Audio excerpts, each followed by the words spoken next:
Bonjour, c'est Amal Cosma. Vous voulez booster la qualité d'accueil dans votre micro-crèche en donnant des super pouvoirs à votre équipe? Vous êtes au bon endroit. On va parler de la petite enfance comme vous n'en entendez jamais parler.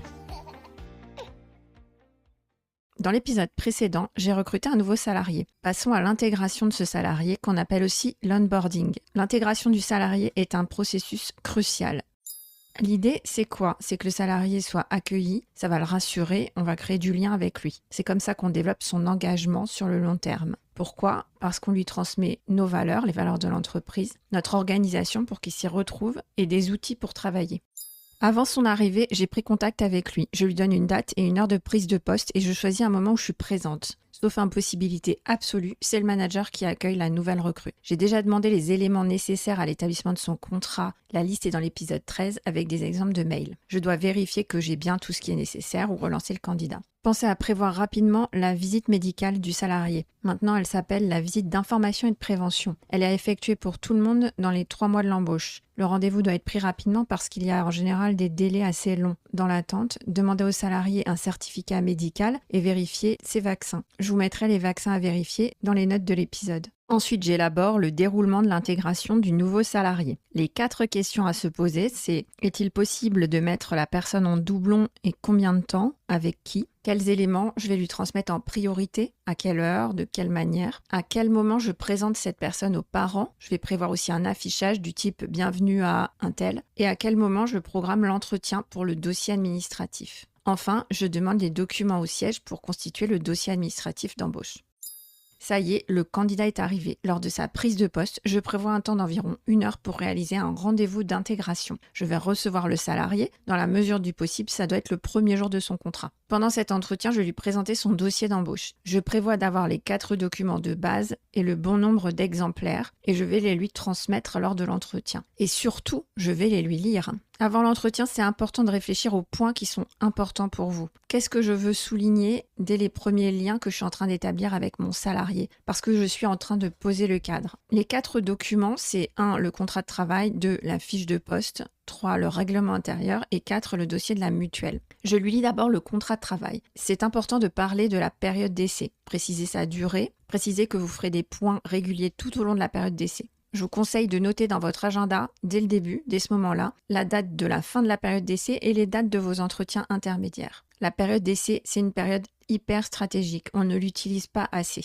Vous devez la mettre en œuvre. N'oubliez pas qu'un salarié doit montrer le meilleur de lui-même pendant cette période. C'est donc très important de l'observer et de lui montrer vos attentes sur le poste. Et c'est important pour lui aussi. La période d'essai, c'est une période réciproque. Ensuite, le deuxième document, c'est la fiche de poste détaillée. Elle se compose de 2 parties. Les missions du poste, elle permet de donner une première présentation de vos attentes sur le poste. Et la deuxième partie, c'est la liste des tâches. Cette partie-là, en fait, c'est le détail des missions. La mission, c'est par exemple assurer la sécurité physique et affective des enfants. Et la liste de tâches pour cette mission, c'est l'ensemble des tâches qui me permettent d'assurer la sécurité physique et affective de cet enfant. Par exemple, assurer l'échange de l'enfant. Troisième document, le règlement intérieur. Le règlement intérieur engage le salarié, il doit le respecter. C'est très important de le lire avec lui et de prendre le temps de signifier à la nouvelle recrue les règles de fonctionnement de notre équipe. Ça permet de poser le cadre de travail et c'est ainsi qu'ensuite on pourra s'y référer en cas de dysfonctionnement, retard, comportement inajusté, etc.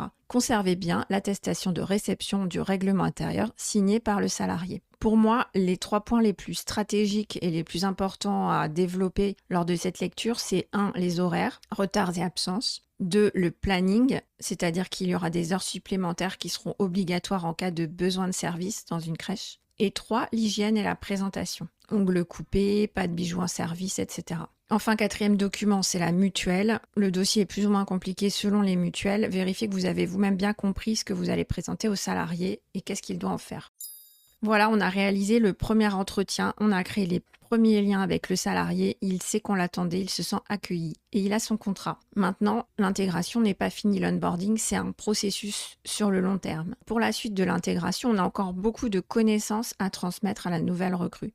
Et le souci en crèche, c'est qu'on ne dispose pas de ce temps de formation interne. Souvent, personne n'est disponible pour former la nouvelle recrue. On espère qu'elle est opérationnelle, qu'elle va tout de suite savoir quoi faire. Mais quand bien même la personne le serait, elle n'a pas la connaissance de notre structure, des enfants, des spécificités du projet d'accueil. Ma proposition, c'est de faire des heures supplémentaires au reste de l'équipe pour libérer le référent technique. Si vous ne le faites pas, le risque c'est d'avoir un salarié qui n'est pas intégré, qu'on jette sur le terrain sans explication. Ça va créer de l'inquiétude et potentiellement il va rompre sa période d'essai. Autre illustration, vous ne vous rendez pas disponible pour accueillir le salarié. La collègue qui est en section l'accueille alors que ce n'est pas sa responsabilité et que ce n'est pas son rôle. Elle se sent mise en difficulté, elle va exprimer de la critique ou peut-être qu'elle ne sera pas accueillante tout simplement. Le salarié arrive, il sent qu'il n'est pas attendu, il sent qu'on n'est pas disponible pour lui, il sent la tension dans l'équipe, la surcharge de travail. Forcément, dans ces cas-là, on a envie de s'enfuir. Est-ce que ça vous est déjà arrivé d'avoir des salariés qui disparaissaient pendant la période d'essai, qui ne revenaient pas du jour au lendemain, ou qui vous annonçaient qu'on leur avait offert un voyage surprise dans 2 jours et qu'ils n'étaient plus disponibles?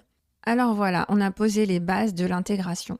Mais ça ne s'arrête pas là, ça va durer plusieurs semaines, voire plusieurs mois. Je passe à la suite de l'intégration dans le prochain épisode du podcast. Pour ne rien rater, abonnez-vous. Et si cet épisode vous a été utile, pensez à mettre une note 5 étoiles. Si vous avez une question particulière, vous pouvez me la poser sur LinkedIn, je réponds à tout le monde.